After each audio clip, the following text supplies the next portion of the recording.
اللہ اکبر اللہ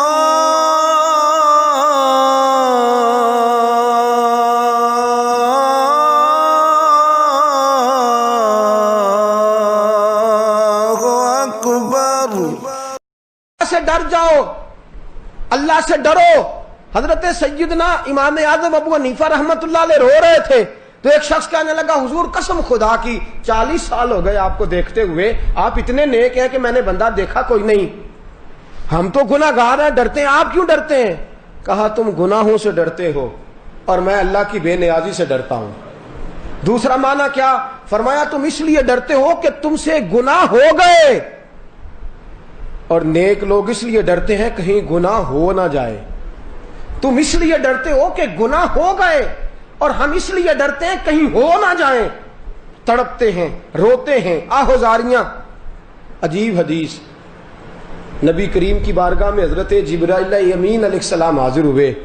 جناب جبرائیل آئے تو نبی پاک صلی اللہ علیہ وسلم نے کہا جبریل ایک مسئلہ تو بتا، تو 7 وقت گزارتا ہے، میں نے جناب میکائیل علیہ السلام کو کبھی ہنستے ہوئے نہیں دیکھا۔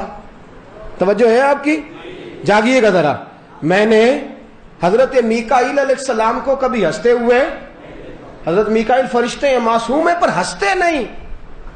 حضور نے جناب جبریل سے پوچھا تو وہ بھی رو پڑے۔ کون رو رہا ہے؟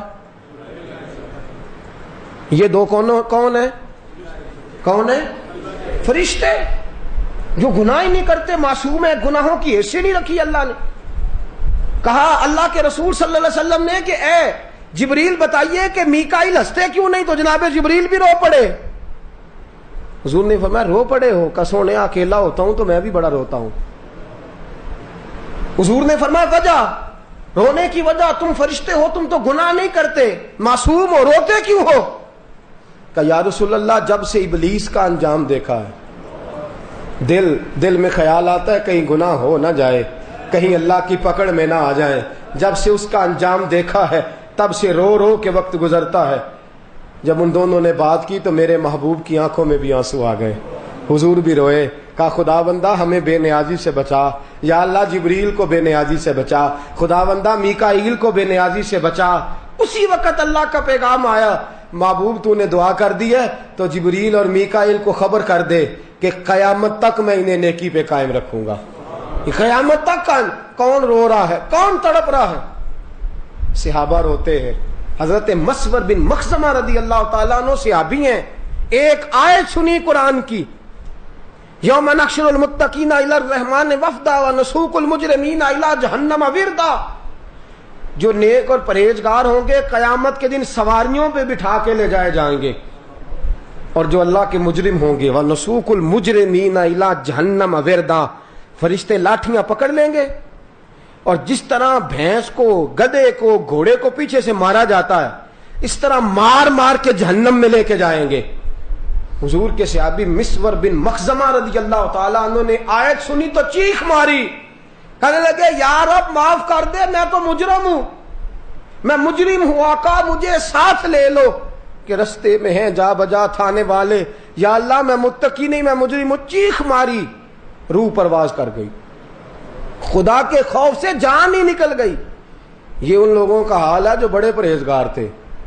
ہم اس لیے آج روتے نہیں کہ ہمارے دل ہی سخت ہو گئے گناہ کر کر کے، ہمارے اندر کی سختی نے ہماری روح کو میلا کچالا کر دیا، سینے میں دل کی جگہ پتھر آ گیا۔ ہمیں بچہ نہ ہو تو رو پڑتے ہیں، پیسے نہ ہو تو رو پڑتے ہیں، عید پہ کمائی نہ ہو تو رو پڑتے ہیں، اولاد بات نہ مانے تو رو پڑتے ہیں، عزت چلی جائے تو رو پڑتے ہیں، اپنے ذاتی دکھوں سے رو رو کے بحال ہو جاتے ہیں۔ لیکن دوستو ہمارے گناہوں نے ہمیں اس قدر دل ہمارے گدلے کر دیے ہیں، میلے کر دیے ہیں کہ دوستو اب ہمیں خوف خدا میں رونا نہیں آتا۔ سوتے خشک ہو گئے ہیں، آنکھیں ہیں کہ وہ تھرا گئی ہیں، پتھرا گئی ہیں، لیکن ہمارے سینوں سے نکل گئی وہ بات۔ حضرت ابوبکر صدیق کا غلام ایک روٹی کا لقمہ لا کے کھلا دیا۔ بعد میں اس نے کہا کہ حضرت جی میں منتر جنتر پڑھا کرتا تھا، اس کمائی کے یہ پیسے تھے۔ حضرت صدیق اکبر کتنا لقمہ ناجائز کھا لیا؟ بولیے گا۔ کتنا؟ ناجائز کمائی کا ایک لقمہ، اور جان بوجھ کے نہیں، غلام نے بتایا نہیں، حضرت صدیق اکبر نے گلے میں ہاتھ ڈالا، کہہ کر دی، الٹی کر دی، پھر ہاتھ ڈالا، پھر کہہ کی، پھر ہاتھ ڈالا، پھر کہہ کی۔ صحابہ کہتے ہیں خون آنے لگا گلے سے، حضرت جی بس بھی کریں، بس بھی کریں۔ بلایا حضرت عمر کو، حضرت عثمان کو، شیر خدا مولا علی کو، صحابہ کو اکٹھا کر کے صدیق اکبر نے بٹھا لیا، کہا یارو چند قطرے ناجائز میرے اندر چلے گئے ہیں، مجھے پتا نہیں تھا، مل کے دعا کرو میرا رب مجھے معاف کر دے، سارے مل کے دعا کرو میرا رب مجھے معاف کر دے، سارے دعا کرو، میں نہیں ساتھ دے سکتا، اللہ کی بارگاہ میں کھڑے ہونے کی طاقت نہیں رکھتا، دوستو ذرا سارے ملو دعا کرو میرے لیے۔ صحابہ لاکھ دلیلیں دیتے ہیں، حضور آپ نے کون سا جان بوجھ کے کیا، وہ تو غلام لایا تھا، اس کو بتانا چاہیے تھا، اس نے بتایا نہیں، حضرت جی کوئی غلطی والی، کہا نہیں نہیں مجھے پہلے پوچھنا چاہیے تھا، مجھے تحقیق کرنی چاہیے تھی، میری غلطی ہے، دعا کرو اللہ مجھے معاف کر دے۔ یہ ابو بکر صدیق کا حال ہے۔ فاروق اعظم گھوڑے پہ جا رہے ہیں، سفر ہو رہا ہے، باتیں ہو رہی ہیں، ساتھ بھی ایک گھوڑے والا ہے۔ اچانک ایک آدمی نے آیت پڑھی وَلِمَنْ خَافَ مَقَامَ رَبِّهِ جَنَّتَانِ، جو اللہ کے سامنے کھڑے ہونے سے ڈرے گا اللہ 2 جنتیں عطا کرے گا۔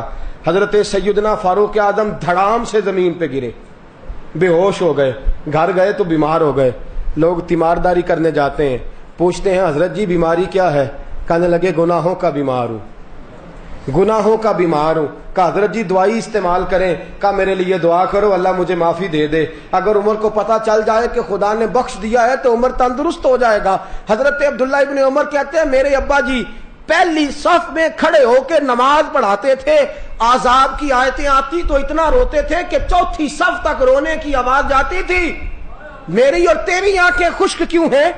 عمر کو تو میرے نبی نے کہا تو جنتی ہے، عمر فاروق کو تو حضور نے فرمایا تیری زبان پر رب بولتا ہے، عمر فاروق کو اللہ کے رسول نے فرمایا میرے بعد نبی ہوتا تو تو ہوتا۔ تو سارا دن رو کے گزار دے، ہمیں بھی تو ٹٹول کے دیکھنا چاہیے نا نامہ اعمال میں کیا ہے، سوائے باتوں کے، سوائے دعووں کے، سوائے جھوٹی دلیلوں کے، سوائے ہماری زبان کی تیزی کے اور ہماری جھوٹی امیدوں کے کوئی چیز پلے نہیں۔ لیکن آنکھیں خشک ہیں، دل سخت ہیں، سوتے ہیں ہمارے کہ وہ اجڑ چکے ہیں، دل کی بستیاں ویران ہو چکی ہیں۔ جو خدا کے سامنے کھڑا ہونے سے ڈرتا نہیں، دنیا میں بھی پریشان ہے، آخرت میں بھی ڈرایا جائے گا۔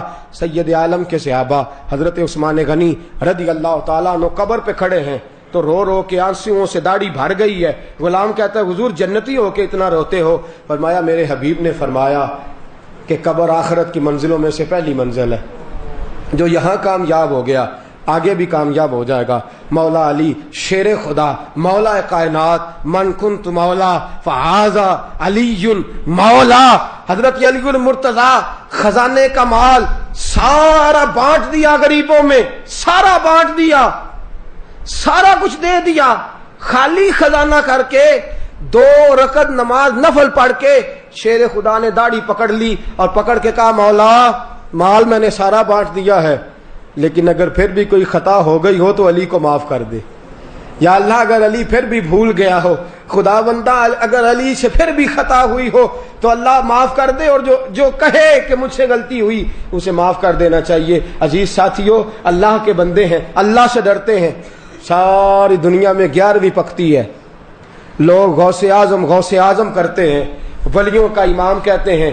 حضرت ابو علی ہیتی کہتے ہیں حرم شریف میں پتھروں پہ سر رکھ کے میں نے ایک شخص کو روتے دیکھا اور وہ تڑپ تڑپ کے کہہ رہا تھا خدا بندہ قیامت والے دن یا تو میرا حساب نہ لینا، اگر لینا ہے تو مجھے اندھا کر کے اٹھانا، اس لیے کہ جب تیرے نیک بندوں کے سامنے میرا دفتر اعمال کھلے گا تو مجھے بڑی شرم آئے گی، جب مصطفیٰ کریم کے سامنے میرے گناہوں کے پردے چاک ہوں گے تو میں پانی پانی ہو جاؤں گا۔ یا اللہ اول تو حساب نہ لینا، میں قابل نہیں، اگر حساب لینا ہے اندھا کر کے اٹھانا، مجھے آنکھیں نہیں چاہیے۔ اقبال کیا کہتا ہے؟ اقبال کہتا ہے تو غنی از ہر دو عالم من فقیر، روز محشر عذر ہائے من پذیر، گرتمی بینم حسابم ناگزیر، از نگاہ مصطفیٰ پنہا بگیر۔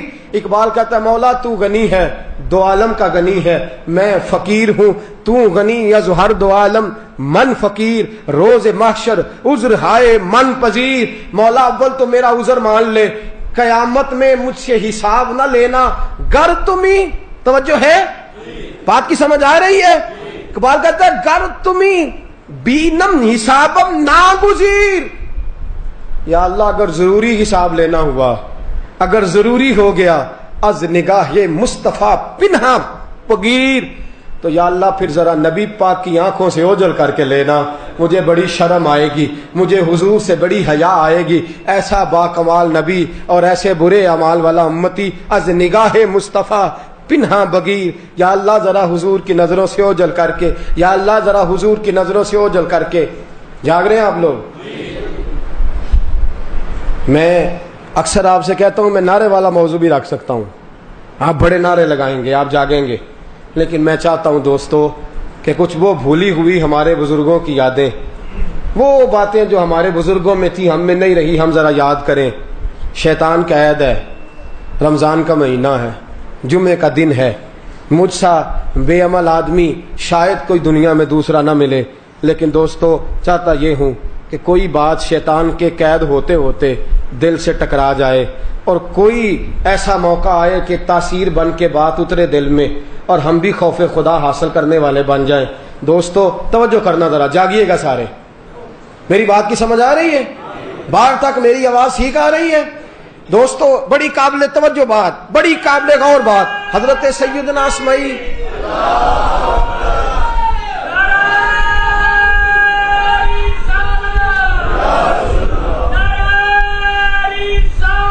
میں بڑی عجیب بات، حضرت اسماعیل ایک تابعی بزرگ ہیں، کہتے ہیں حج کرنے گیا، فارغ ہو گیا حج سے، حج سے فارغ ہوا تو سب لوگ دھیرے دھیرے چلے گئے، کعبہ ایک دفعہ خالی ہو گیا، تھوڑا سا رش ہوتا تھا، مسلمانوں کی آبادی کم تھی، ابھی تابعین کا زمانہ تھا، صحابہ بھی موجود تھے۔ فرماتے ہیں کعبہ خالی ہو گیا، میرے دل میں خیال آیا، رات جب گہری ہوئی نا، آدھی رات ہوئی، تو دل میں خیال آیا کہ میں ذرا جاؤں تو صحیح، اور کوئی نہیں ہوگا، میں کچھ دیر اللہ کے گھر کے پاس جا کے وقت گزارتا ہوں۔ حضرت اسماعیل رحمت اللہ علیہ تابعی ہیں، صحابہ کے شاگرد ہیں، کہتے ہیں میرے دل میں خیال آیا کہ ذرا جا کے نا میں وقت گزاروں اور کعبے کے پاس تنہائی میں عبادت کروں، لوگ جا چکے ہیں۔ فرماتے میں گیا تو مجھے رونے کی آواز آنے لگی، میں تھوڑا اور قریب ہوا تو اور آواز آنے لگی، تھوڑا اور قریب ہوا تو مجھے لفظ بھی سنائی دینے لگے، رونے والا رو رہا ہے اور کہتا ہے یا اللہ مجھے پتا ہے میری خطائیں بہت زیادہ ہیں، یا اللہ میں جانتا ہوں اور تو جانتا ہے، جرم بہت ہیں، خطائیں بڑی ہیں، مولا مجھے خبر ہے کہ میں غریب ہوں، یا اللہ تو جانتا ہے میں پردیسی بھی ہوں، مولا تو جانتا ہے میں لاچار بھی ہوں، یا اللہ تو جانتا ہے میں مجرم بھی ہوں، یا اللہ تو جانتا ہے میرے دامن میں بڑے میل کچیل ہے، خدا بندہ کرم فرما معافی عطا کر دے۔ کہتے ہیں وہ اس درد سے رو رہا تھا، میں جانتا بھی نہیں تھا پر میں رونے لگا۔ حضرت اسماعیل کہتے ہیں میں اسے جانتا نہیں، مجھے پتا نہیں کون ہے، میں رونے لگا، اور میں نے کہا کہ وہ مست ہے خدا کے ساتھ، مجھے دخل اندازی نہیں کرنی چاہیے، دور کھڑے ہو کے میں روتا ہوں اور دعا کرتا ہوں یا اللہ اگر وہ معافی مانگ رہا ہے تو اسے معاف کر ہی دے، یا اللہ اگر وہ رو رہا ہے تو نظر کرم کر دے، یا اللہ اگر کوئی خطا ہو ہی گئی ہے تو خدا بندہ تو بخش دے۔ کہا میں دعا کر رہا تھا، اچانک ایک چیخ آئی، یا رب معاف کر دے، ایک آواز بلند ہوئی، اللہ معاف کر دے، پھر صدا آئی، اللہ بخش دے۔ کہتے ہیں پھر دھڑام سے وہ شخص گرا، زمین پہ گرتے ہی بے ہوش ہو گیا۔ کہتے ہیں میں دوڑ کے گیا اور جا کر کے میں نے دیکھا کہ اس کی زلفیں اس کے چہرے کے اوپر آ گئی ہیں۔ فرماتے ہیں میرے دل میں خیال آیا کوئی بڑا گناہگار ہے جو اتنا رو رہا ہے۔ کہتے ہیں لوگوں حد ہو گئی، میں تڑپ گیا، میرا کلیجہ پھٹ گیا، دل میرا باہر نکلنے لگا۔ جب میں نے چہرے سے زلفیں ہٹائیں تو میرے پیروں سے زمین نکل گئی، یہ کوئی گناہگار تو نہیں، یہ تو سیدہ فاطمہ کے پوتے امام زین العابدین ہے، یہ تو سیدنا امام زین العابدین ہے، سارا گھرانہ تو کربلا میں دے آئے اور تنہا بچے ہیں، اور آہوزاریوں کا یہ منظر، تڑپ کا یہ عالم، کہ امام زین العابدین کہتے ہیں میں نے چہرے سے زلفیں ہٹائیں اور پھر میں اٹھ کے ان کے قدموں میں گیا، میں نے ان کے پیروں کو چوما۔ امام صاحب نے آنکھیں کھول لی اور کھول کے کہا کہ اسمی تو کدھر سے آ گیا؟ میں نے کہا حضور مجھے بتلائیے، آپ کو جب سے ہم نے دیکھا، جب سے آپ کو پرکھا، خیر تو لوگوں نے آپ کے گھر سے لی ہے، توبہ تو لوگوں کے طریقے آپ کے گھر سے ملے ہیں، ہر چیز تو آپ کے گھرانے سے ملی ہے، ہر چیز تو اللہ کے رستے میں آپ نے دے دی، اتنی آہوزاریاں، اس قدر درد، اس قدر سوز، اس قدر کیفیات۔ تو حضرت اسمعی رحمۃ اللہ علیہ فرماتے ہیں سیدنا امام رضی اللہ تعالیٰ عنہ کہنے لگے اسمعی تو دعا کر خدا مجھ سے حساب نہ پوچھے، تو دعا کر اللہ مجھ سے حساب نہ لے، رضا سے تو کیا حساب لے گا، رضا بھی کسی حساب میں ہے۔ کہا دعا کر خدا حساب نہ لے، اگر خدا نے حساب لیا تو زین العابدین الجھ جائے گا، پھنس جائے گا۔ کہا مجھے ڈر لگتا ہے، میرے مصطفیٰ نے، میرے نانا نے فرمایا جس سے اللہ نے حساب پوچھ لیا وہ پھنس گیا، بچے گا وہی جس سے بغیر حساب و کتاب جنت دے دی جائے گی۔ کہا دعا کر اللہ مجھے معاف کر دے، دعا کر خدا مجھ سے